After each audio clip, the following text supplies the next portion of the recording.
Codi, VYBE, bow we down with G-O-D. With the positive alternative, we talk about you see. All that gang bang, hit swing, shorty, we do the right thing. Look who's on your screen, it's the vibe. Yo, they lie. Oh, yeah, with the vibe. A lot of knowledge, doing that.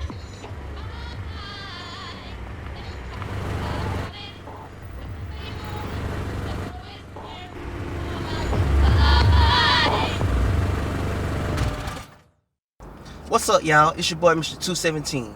Hey, I'm Codi Childs. And I'm Jarah Childs, no relation to Codi. But welcome to the VYBE Online.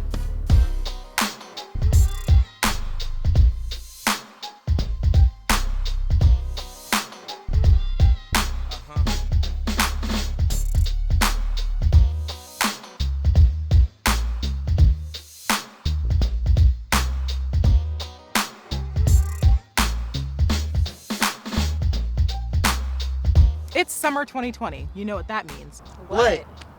Summer blockbuster films. You do realize we're still dealing with COVID-19, right? Not me. I got the shot.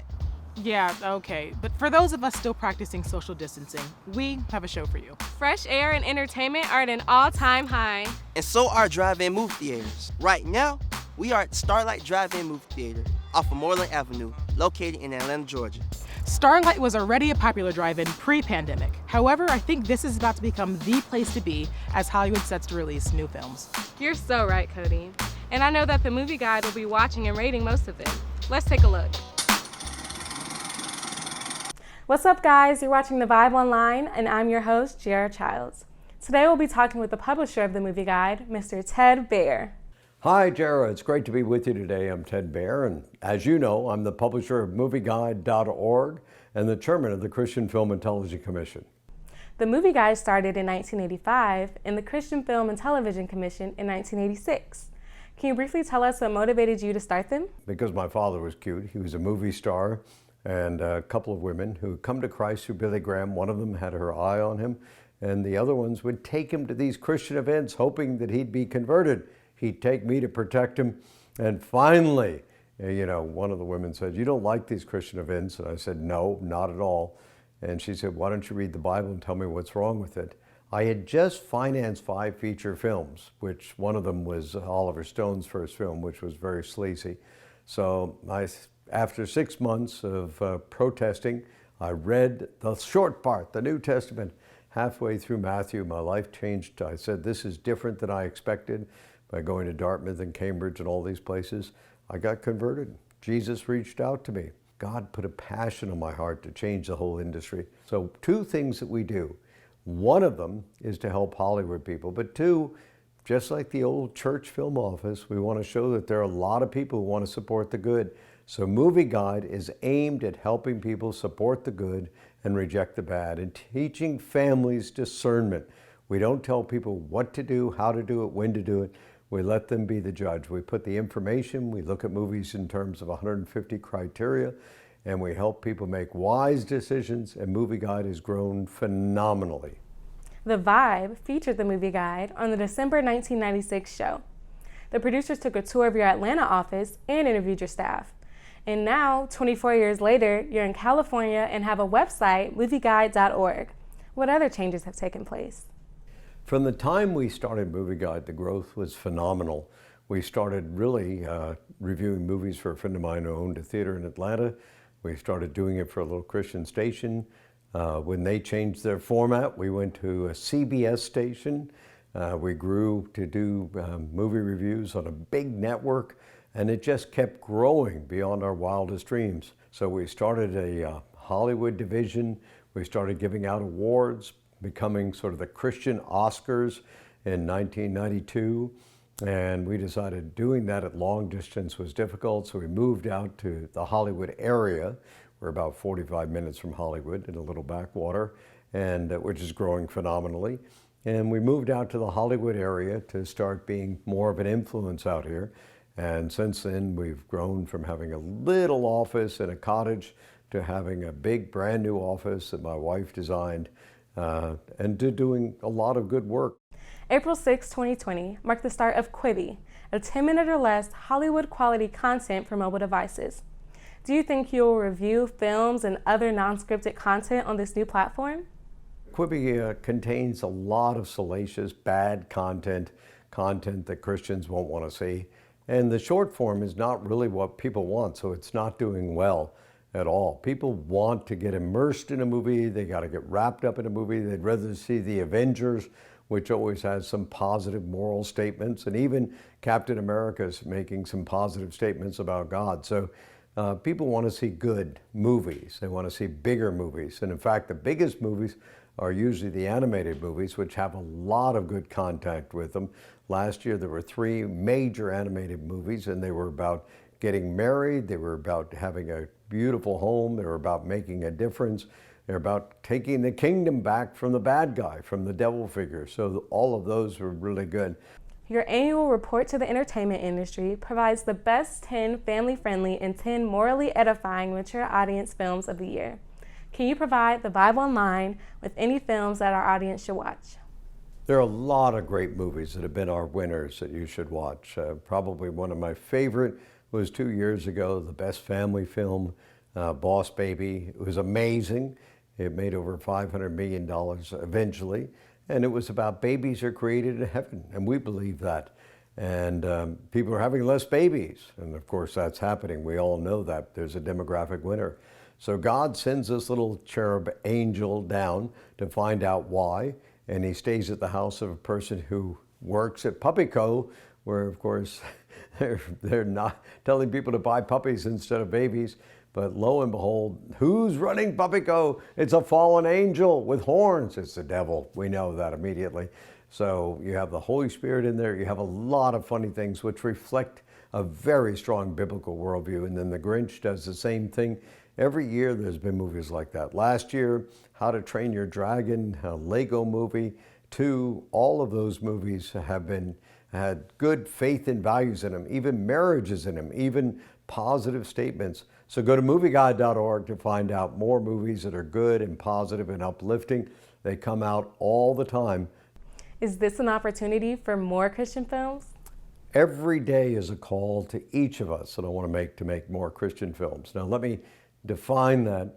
One, films are made for many different purposes. So it's important that we make films, movies, videos, entertainment, like what we're doing now, for the church. And it's important that we make them that are how-to.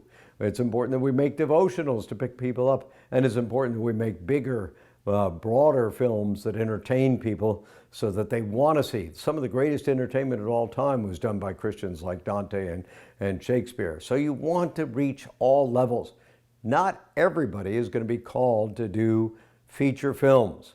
Some people are going to be called to do television, some people to do streaming, and we should encourage them to learn their craft because everybody else learns their craft. You have to study to show yourself approved. You currently have an award show, an online site, and a publication. What can we expect in the next 5 years, and what have you done differently due to COVID-19? Because of COVID, they've closed all the theaters. You and I can argue about whether they should have done that or not. I have my point of view. But anyway, they closed the theaters, so now everything is moved to streaming for a brief period of time, and all the big movies are going to come out one after another, and I hope they don't cannibalize each other. We're still going to be focused on movies.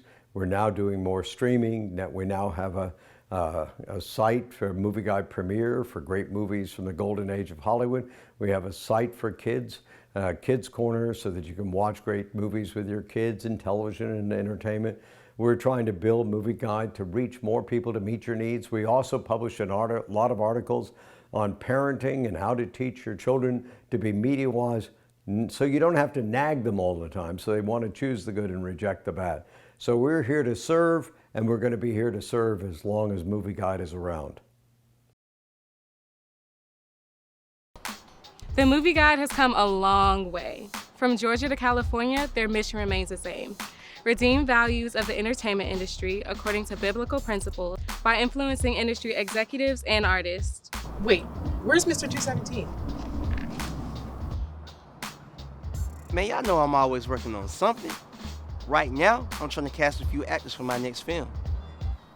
Speaking of casting, check out this interview I did with award-winning casting director Leah Daniels-Butler. This is Codi Childs, host of the VYBE Online, and today I have the pleasure of interviewing an award-winning casting director, the illustrious, the amazing, the talented Leah Daniels-Butler. How are you doing today, Leah? I'm fine, thanks. How are you? I'm doing okay. I'm trying to stay sane in my house and not drive my family crazy. I don't know if it's working, but I'm trying. I think we all are definitely dealing with that amongst other things, but we'll get through it. I think we're resilient people, so. Absolutely, yes. So you've casted for so many shows, ranging from the 1990 sitcom The Wayans Brothers to the CW's All-American, which, by the way, I don't know a single teenager that doesn't watch and love that show, so congratulations, great job. Thank you. Fox's Empire and Star to films like Too Fast, Too Furious, Precious, and upcoming movies like Coming to America and The United States versus Billie Holiday. You've done it all. Your resume speaks for itself. But what I want to know is how a young girl from Philadelphia made her way all the way to Los Angeles to become a casting director of all things. When I moved to California, I didn't know that that's what I was, coming to California to do.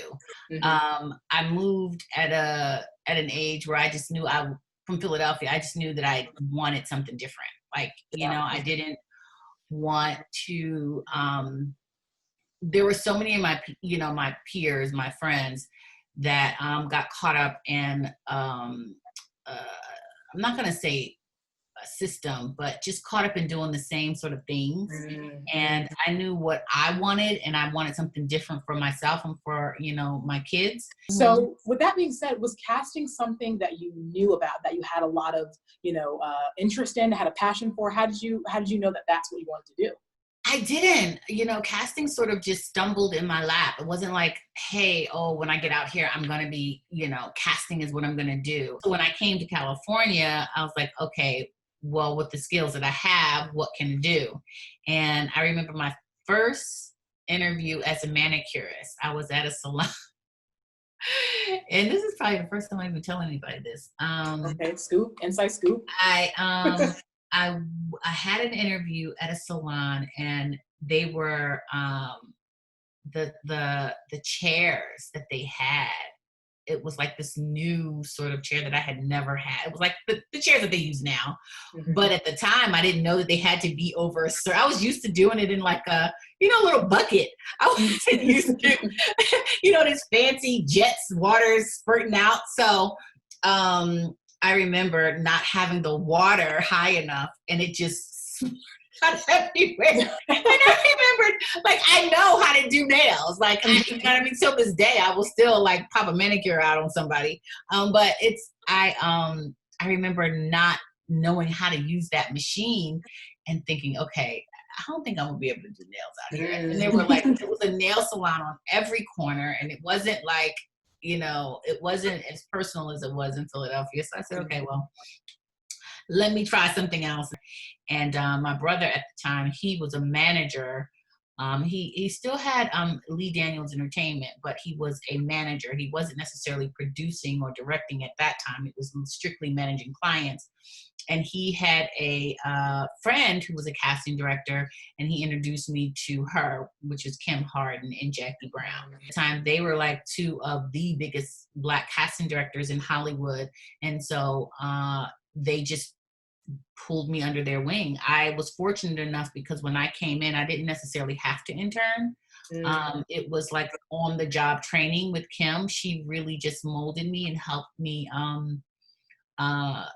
sort of just showed me the ropes. I was like a sponge at the time, just learning everything I could from both her and Jackie, and fortunate enough to work when they work, and they were working all the time on pretty much every production, Black production, in Hollywood at the time. So pivoting a little bit, Devon Franklin is a TV producer, is a film producer, he's well known, also a preacher, also married to Megan Good, so congratulations to him on that. And he's had some success with faith-based films, which don't always do typically well, in the movie theaters for audiences. How difficult do you think it is for Christians to be in Hollywood to kind of adhere to their values? Think it's difficult at all. I think that you have to determine what you're willing to work on. Do you know what I mean? I think there are Christians who say, okay, this is I'm acting. This is a job. And then I think there are some Christians who say, okay, this does not go with my moral belief, so I can't do this. So I think it's you as the person. You have to determine what it is, what you're willing to do, what you're willing to compromise. If you're willing to compromise anything, do the work. I personally think that if you chose acting as your job, then that's your job. Do you know what I mean? If it calls for something that you're not comfortable with doing, then, speak to the people, speak to the producers about it. Hey, you know what? I'm not necessarily comfortable with doing, showing my butt or my boobs. Is there room for a body double? Is there room, do I have to show it? Can I show side boob? You know what I mean? Like, you got to think about other ways that you can get things across, because there's times when I'm working on a project where I'm reading something and I'll say, well, I mean, this sex scene seems gratuitous. Is it necessary? Right. Do we really need to have this girl like butt a-hole naked in front of this camera? How is this going to be shot? Like, those are questions that you ask before you accept a job that says nudity. I think I'm out of questions. My last thing for you is, what is your Instagram, your Twitter handle, your website? We want to know it all. Okay, so my website is www.ldbcasting.com. Okay. My Instagram is at ldbcasting. I have a personal Instagram. It's at L Daniels-Butler on Twitter, which I need to just like make them all the same thing all across. And at L Daniels-Butler on Facebook. And then what I didn't mention, and I wanted to mention, is that I have a production company as well, 195. I know we were talking about casting and that, because that's what this was about. But I do have a production company that we are getting off the ground, so I did definitely want to mention that. Absolutely. Yeah. So. And you're still located out in LA, and that's located in LA too. Yeah, production companies, and we produced 2 movies last year, 2 independent movies. So we're really excited. We're in post right now, so we're excited about those. Yes, I can't wait to see what you guys put out. Thank you so much for your time and for this conversation. You are so welcome. Yes, and for being a guest on the VYBE Online. It's very nice to meet you too. Yes, you too. Have a good one. That was a cool interview. Did she say she was looking for a college student for an upcoming film? No, but I'm definitely working on my skills so I can be ready when she is. Okay. Y'all want to be in movies, right? You want to be a movie star, right? Okay, yeah, you might got what it takes. Mr. 217, have you ever cast anyone? I have, quite a few people. Why? You trying to get one of my next films? Maybe. Well, if that's the case, you might want to take some courses down at Clayton State University. I had a chance to talk to one of CSU employees, Ms. Cassandra Hollis. She gave me insight to some of their courses, and she talked about some of her opportunities as an actress. Watch this clip. What's up, everybody? It's your boy, Mr. 217, and today we have a very special guest. Let's welcome to the VYBE Online, Ms. Cassandra Hollis. Hi. What's up? How you doing? Doing good. How are you? 217. I'm doing well. Nice to have you on the VYBE Online today. Thank you for having me. It's great to be here. No problem. So look, you are a producer, an actress, a dancer, and also you work at Clayton State University Film Department. Is there anything else that I missed that you do? Child of God. First and foremost. Yes. So let's start with Clayton State University. Tell us about your job there. Well, sure. I'm happy to. I am program coordinator for the continuing and professional education department. For 2 years, when I first joined, I've been there for 4 years now. I was program coordinator for the Film and Digital Media Center, and now I'm program coordinator for the overall continuing professional education department. Does Clayton State University offer any resources for high school students or the general public interested in the film industry? But as far as like resources, you can always go to our website, clayton.edu. I would say go to clayton.edu/CE, which stands for Continuing Education, and then look for the Film and Digital Media Center and click there, and there are all kinds of resources about, what's happening locally, festivals, and of course our programs and classes, because you don't have to enter a full program. You can just take individual classes as well. Mm-hmm. And so, yeah, a lot of resources there. Organizations, yeah. That's very good to know. So let's talk about your side hustles as being a producer, an actress, and a dancer. How did you get into those things? I thought it would be just, I'm an artist and this is what I do. I love it. But I never thought really of pursuing it as a career until, you know, and then my formal training in acting began. I was telling when I was a student at the University of Georgia, that was my first like real acting class, even though I had been in plays at Mays. I attended Mays High School here in Atlanta. And I loved it, you know, just from the training perspective.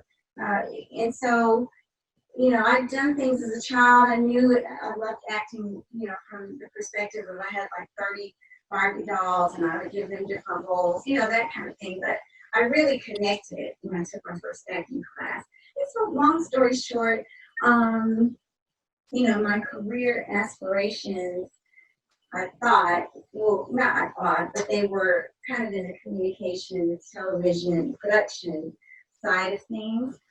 And just, you know, through the years, realized, you know, the art is not that many years. It wasn't that many years. But just realizing that, you know, the artist isn't going anywhere. And so I need to pray about this. Is this something I'm supposed to really do? And so I actually prayed the prayer of Jabez for a month. And the Lord confirmed to me that he was calling me into the industry. So long story short, you know, I had done it all my life, got confirmation it was, you know, something I'm really supposed to do. And from there, just continued to develop and began to pursue it. That's a very interesting story. As a Christian, how do you represent God in the industry, and has there ever been an opportunity or a gig you have to turn down because of your faith? And so, yeah, that's very important to me. I would say that's really number one. That's my priority, just being, you know, a representative of Christ in the industry. And the second part of your question, and this was an audition, and, you know, it was a role that didn't mention any of the things that I found out when I actually got to the audition. But a clue should have been that we had to park in the parking lot of a strip joint. It was across, the audition was across the street. But, and I'm smiling now, but it is quite serious. So, you know, the role was a professional, someone who falls in love. So it's like, you know, the information that I had about the part that I was going to audition for appeared to be a romantic lead, and she happens to be a professional. Eventually, someone came out and said that they wanted to tell us a little bit more about the role, and that it was not going to require nudity. However, they wanted to know if we would be comfortable with the male counterpart in the scene, whether he would be nude and whether we would be comfortable with that. And, you know, at that point I raised my finger and, you know, I was just going to excuse myself out of there. And basically that's what happened. But I thought all of the girls were going to leave with me, but really I was the only person. And I remember it felt like it just took forever for me to gather my things. And I just had a coat and my headshot and resume and my booklet. But, you know, it took a lot for me to like get everything and walk out of that room. I was just really stunned, and it was really shocking to me that nobody else joined me. All right, now, so where can we find you? Where can we keep up with you on social media and other websites? Well, it's my name on all of my social media platforms, Cassandra Hollis, on Facebook, IG, Twitter, even LinkedIn. So if you find me, follow me, and I'll follow you back. Thank you for your support and your love. No problem. Thank you, Ms. Cassandra Hollis, for stopping by, sharing wisdom, the love, the energy. We really appreciate your time. Thank you. I loved it. Great. No problem. Mm-hmm. And this is your boy, Mr. 217, and this is the VYBE Online. It looks like we'll be seeing more of Cassandra Hollis on TV. She's definitely mindful of which role she takes. Right?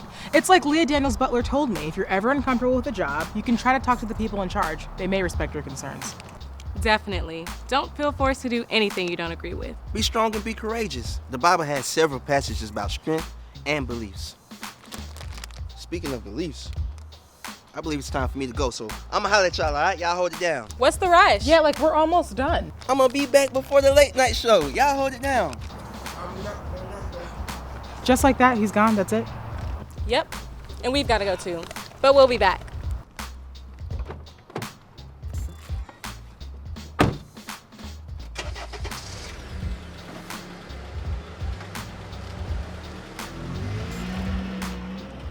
You can catch more of our extended interviews and extras on our Instagram page at VYBE ONLINE.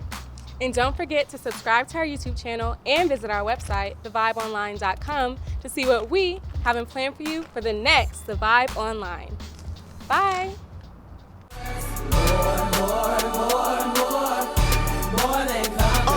Look, more than a conqueror, trample the enemy. I can do all things through Christ who strengthens me. Black isn't good enough. Man, is you kidding me? How we ain't good enough when we made in his imagery? Police brutality, another fatality. Our people is hurting, man, we can't take no more tragedy. No justice, no peace. They marching in the streets. If we come together, I believe we can achieve equality.